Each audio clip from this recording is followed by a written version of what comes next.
For this week's Digital Coffee, we're doing something different because I'm in San Diego at Social Media Marketing World. There isn't really the Wi-Fi access for me to go live, and I thought it would be fun to talk to some of the people that are here about the latest news stories. And who are you? I'm Christine Gritman. And who's Christine Gritman? Christine Gritman helps small businesses figure out how to do social media in a way that's effective, efficient, and doesn't take a ton of time or effort. And we're here to talk about LinkedIn stories. We both had exactly the same reaction to it because I think I'm against LinkedIn stories. I'm not against them. I'm going to be proved wrong. You're skeptical about them. I'm skeptical about them because I'm old. That's what I say about TikTok. People say, "Oh, TikTok." I'm like, I'm almost 40. I feel like that's too old for TikTok. However, it's important to pay attention to these young person trends because the visual language of these new video formats do filter out into the rest of the other platforms, as evidenced by LinkedIn stories coming out. So what LinkedIn is saying, and the reason I'm saying I'm old is because I'm set in my ways. I see LinkedIn still as this like boring, stuffy, and I know it's not boring and stuffy anymore, but I still see it that way. And I hate it when kind of like they have these big brashness. I think you had a good term for it. The Facebookization of all of the social media platforms. And that's what's happening on LinkedIn, and that's why I don't like this. But let's talk about what they've said. Yes. So they're testing it internally. It looks like it's going to be the same Snapchat, Instagram, Facebook stories. And they want it to be about conversation, not just broadcasting, which is I think what a lot of us do on stories. So what's your feeling about that? So they said conversations about 30 times in that short article that you read. And here's the thing about that. I do actually love the fact that LinkedIn has grown way more about conversations in recent years. It used to be a stuffy place to basically park your resume and you'd only go on when you needed something. Now it's a place people go on every day. They're having conversations. They're making real connections. That part is good. However, to what we were saying before, why do you need to post a story seeking advice from your network when you can already post a short video? Or you can just post text. I feel like that's still like the default on LinkedIn, but you can already post a short video. To me, stories, the way they originated on Snapchat, the way they've become huge on Instagram, that short format, it's very scrappy and behind the scenes. And while I embrace and love the scrappy, unpolished content on social media, not on LinkedIn. I feel like LinkedIn is professional for a reason, and I want it to stay that way. I kind of don't want my LinkedIn to feel like Snapchat. Why do you think they're doing it? Is it because this is the future? It's live-ish. Is it because it's the future of online content, social media content, or is there something else behind it? I think it's a combination of a couple factors. First of all, you were saying before that part of it is because the younger audience is used to communicating in this stories format, this short snippets of video like TikTok, like all these things. So part of it is to appeal to the younger audience. The Snapchat generation is growing up. They're becoming grown-ups. It's just a fact. But then I think part of it also is that they've seen how much Instagram grew with the advent of stories. They've seen how they almost killed Snapchat with it until Snapchat sort of figured out new features to add to it. TikTok is blowing up. I think they just don't want to get left behind and stay relevant. However, I feel like that's kind of like, have you seen that gif of Steve Buscemi saying, "How do you do, fellow kids?" I feel like that's what it feels like for LinkedIn to get stories. Like, I want stories to be about quick, unpolished, scrappy, behind-the-scenes stuff, and that's not what I want on my LinkedIn. So it's like your embarrassing aunt trying to make you... Yes. Yeah. Yes. I'm going to say I'm not totally against it. I'm going to see how... Will you create stories? That's the big question. I'm going to wait. I'm going to wait and see what other leaders in the in LinkedIn video in general do with it. I could see Michaela Alexis doing things with stories because keeping her content very real, she manages to hit the right balance of it feeling very real and vulnerable, and some call it unprofessional, but she's really good at actually having a pretty good sense of professionalism with it. So I think Michaela Alexis is going to be one to watch in that space, and I'm going to ask her about it when I see her. Cool. Goldie Chan, who I spoke to just this very morning about LinkedIn video, she's the first person who told me about LinkedIn Stories coming. So I'm going to see if she plays with that. A bunch of other people who are just leaders in the LinkedIn video space already, because I feel like if we just look at people who are in the leading, pantheon of Instagram Stories people or Snapchatters, I don't necessarily want to follow what they're doing when it comes to this platform. I want to see the leaders on LinkedIn and what they do with LinkedIn Stories, because if it just becomes like Instagram Stories, Facebook Stories, I'm one of about 10 million people who call it Facebook's fetch. They keep trying to get Facebook Stories to happen, Gretchen Wieners. Totally. And it's just not. And so I can really picture LinkedIn Stories going that way, as you said, like the embarrassing aunt, but I would like to see it not. So I'm going to look at the LinkedIn leaders in the space specifically and what they do before I really touch it. Who are you? I am Andy Lamberts, a director and one of the founders of Content Cow. And we're going to talk about something I think is really interesting for people who have websites, which is a change to nofollow links. Yes. So tell me first, what is a nofollow link? So a nofollow link was designed to stop Google from crawling the website and giving any domain authority to that particular link. So particularly this happened when you might get mentioned by a newspaper, for example. They would always have a nofollow link because they don't want to pass that domain authority on. And also we would use nofollow links maybe on our websites. Why would we use those? So we would use them when we're linking off to someone else. We don't want to pass that domain authority on as well. So often if it's a paid link, we'd use that because Google would want to know it was a paid link and handle it appropriately. It's different for like sponsored content, UGC type of stuff as well. So, two big changes really. Firstly, tell me what's the difference now Google have announced with nofollow links. So as of March the 1st, so usually like nofollow links would have been a directive to say, don't pass on a domain authority, don't consider this when crawling my website. But now it's going to take it as a hint rather than a directive. So that basically means some of the great work that you might have done in getting mentioned by certain magazines or press outlets is that Google will begin to consider some of that within your domain authority and within the structure of your website, which means good things really for website owners, because ultimately that's just going to give your website a lift. And then the second thing they've introduced is these new types of links, new types of follow or no follow links. Tell me, what are they? Yeah, two of them, sponsored and UGC. So ultimately when there's a paid for article or UGC, user generated content, someone else has created content on your behalf, you can classify that link in a different way. So that ultimately is just helping Google better understand the web, better understand your website and better prioritize it. And to create a nofollow link, it's just a little bit of code. When you're putting the link in, if you're using WordPress, you just go into the code side, or there's plugins you can get that will help attribute the link. And I will actually put, in this show, I'll put a link underneath so people can see, because I've got a video on how you would create a nofollow link. Nice and easy to do. So it's good news. It is very good news. Anything that's going to help our content be seen by more people, good. Fantastic. Thanks for joining me, Anne. My Anne's pleasure. about to call you Andrew, which is wrong. It's Andy, yeah, then right? you sound like my mum telling me off. Andrew! Yeah. Who are I'm you, sorry. Andrew? I'm sorry. Thanks so much for joining me. My pleasure. Thanks, Anna. Who are you? My name is May King, and I am a FOMO creator. And we're here because we're going to talk about something. What is it? Tell me what it is. Twitter are releasing Twitter stories, and I'm so excited. I cannot tell you.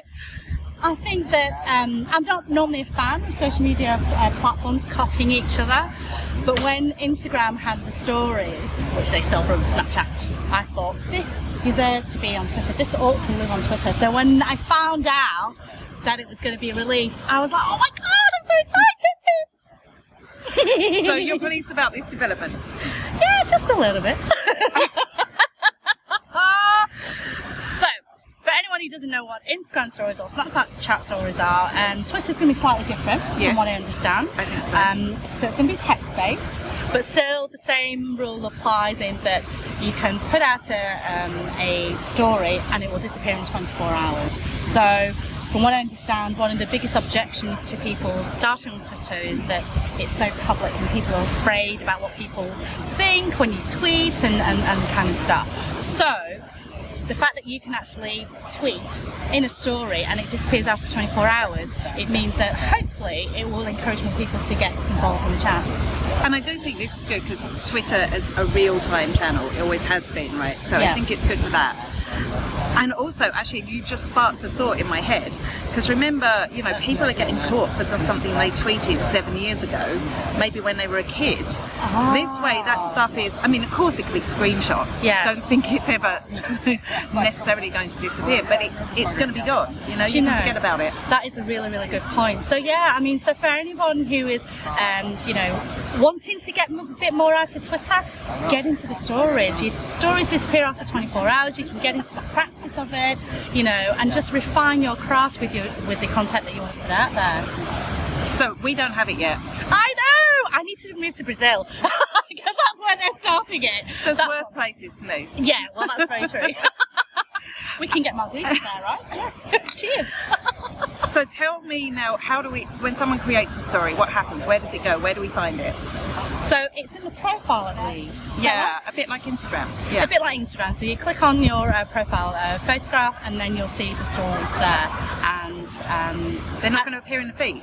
They're not going to appear in the feed. And just to start out, I believe it's going to be text-based. So slightly different to Instagram stories. But which I think is good because, well, I think we don't know. The thing that they've shown us is all text. Yes. We were talking about this a few weeks ago on the show that they bought Chroma. That means which is some sort of story creation tool. So I imagine they will be adding visuals. But I'd just love to see a text-first story. I think it would be incredible. Yeah. Yeah. Well, thanks for joining me, and I hope everyone else. Well, we've also got a story about LinkedIn starting stories this week.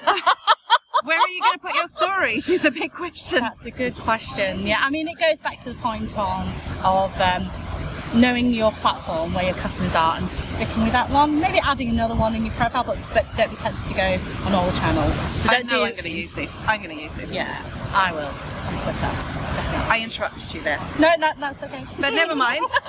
We'll get back to our margaritas. Cheers. Who are you? So I'm Charlie Lawrence. I'm the founder and CEO of Gecko Squared, Facebook ad agency, specialising in working with high growth companies. I'm also speaking at Social Media Marketing World this year as well. Great, and you're going to tell us about something that's happening right now. Yes. That's been in the works for a while, to do with Facebook ads. Dun dun dun, what is it? Big reveal, it's campaign budget optimization.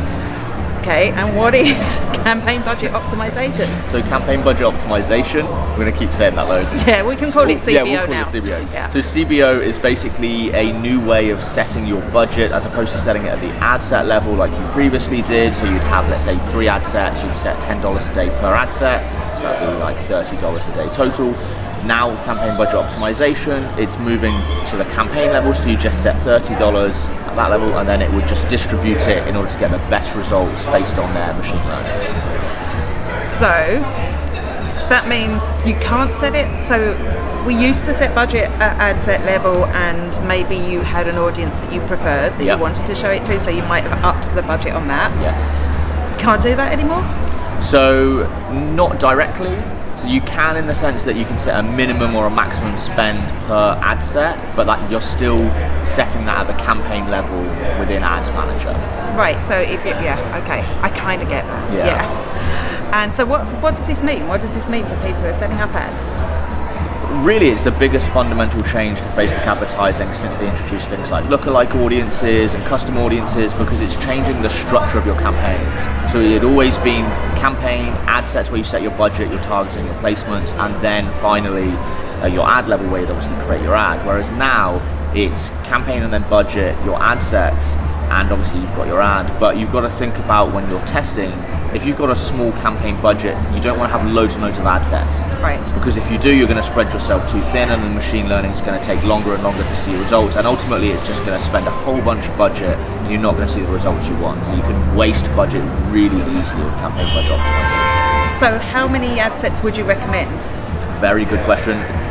All depends on your budget at the end of the day. We normally shoot for around 3 if you're spending anywhere between like $50 and $100 in a particular campaign. So if you're on a low budget, say you've got a $5 a day, what would you just go for one? Is it even worth split testing? Yeah, it's probably not worth split testing at that level of budget. If you're going a little bit higher, that kind of middle ground, then I'd say go with 2. But yeah, definitely do more kind of linear split testing. So starting with this one, I'm going to test, let's say, people interested in baseball, and then I'm going to test people interested in, I don't know, what's another sport? Golf. I literally struggle to think of a sport there. That's all right, you fit in well on our show. So do linear testing as opposed to split testing, because then you can basically segment your results and get a set amount of budget spent on that, read them and go, okay, let's now test this, do another test on it, and then compare the two. And so should we create more campaigns then, instead of thinking about ad sets? When would you create a campaign now rather than an ad set? So one of the ways around having this awkward way of setting ad set minimums or maximums through CBO is to just create single ad set campaigns now. So very similar, you do it with Google AdWords, where you have single campaign, single ad set, single ad. So it's just one variable to one audience, and then you'd end up with more and more and more campaigns. But instead of doing that, should we just, you're talking about machine learning, I think we were a little bit skeptical about machines, but should we just trust the Facebook machine learning? Does it work? Yeah, it does. It works really, really well. And this is the thing, a lot of people like to think that there's an inherent distrust with Facebook, obviously around data and things like that, but when it comes to advertising and their ad platform, machine learning is getting so advanced now that if you do run campaign budget optimization, we have seen lower CPAs, lower cost per purchase, lower leads, because it is now so smart at finding similar people within your audiences when you use the conversion objective, and it does distribute budget really effectively. So do trust it. Final question then, I suppose the objective you set when you set up your ad is going to be even more important now, because if you're letting Facebook do the work, it's going to optimize for that objective. Can you just tell us a little bit about that? I can. So objective selection is so important, because you really want to go the furthest down your funnel to getting to that end customer. So optimizing for purchases, if you're selling any kind of product, or optimizing for leads, if you're a service business in a B2B scenario. If you then don't have enough pixel data, because that's the main thing, it's all contingent on your pixel data. If you don't have enough, or you're relatively new, what you then want to do is move further up the funnel, so things like add to cart actions, and if you don't have any of those, you then want to move even further up the funnel to the traffic objective, optimizing for landing page views. But as you go further up, just know that Facebook is going to optimize for that action and not necessarily someone converting after that from your website. Okay. Yeah. Well, that's really fascinating. I'm sure you all found it really helpful too. Thanks so much for joining me. Where do we find you online? So all the social networks, you can't be in digital marketing without being on all of them, basically. So LinkedIn, Twitter, Facebook, Instagram @Charlie Lawrence, Lawrence with 2 A's, Lawrance. I spend my life telling people how to spell my surname. And then agency website is geckosquared.co.uk if you want to find out anything about Facebook ad services, coaching programs, etc. Go there. And one final thing, make sure you also check out my YouTube channel, because there's loads of video content, including behind the scenes of this going on there as well. Brilliant. Shameless plug, you can remove that. I'll be on it. I'll be on it. Yeah, and you will be on it. Who are you? Last time I checked, I was Ian Anderson-Gray. Okay, and you're here with us today. It's Social Media Marketing World is finished. Tell me the news about Facebook Live this week. Well, some very exciting news about Facebook Live that I've just found out, and the fact is, the news is that absolutely nothing is happening. There are no new developments, there are no new innovations, and so there we go. Nothing new in the last week? Nothing in the last week, or in the last 2 weeks, in fact. So there you have it. Tell me where we can find you online, Ian. You can find me at iag.me. I hope you enjoyed this week's Digital Coffee, which was really different. Don't worry, I'll be back in my room next week with a cup of coffee, with cold weather, cold fingers and cold toes. See you, same bat time, same bat place next week.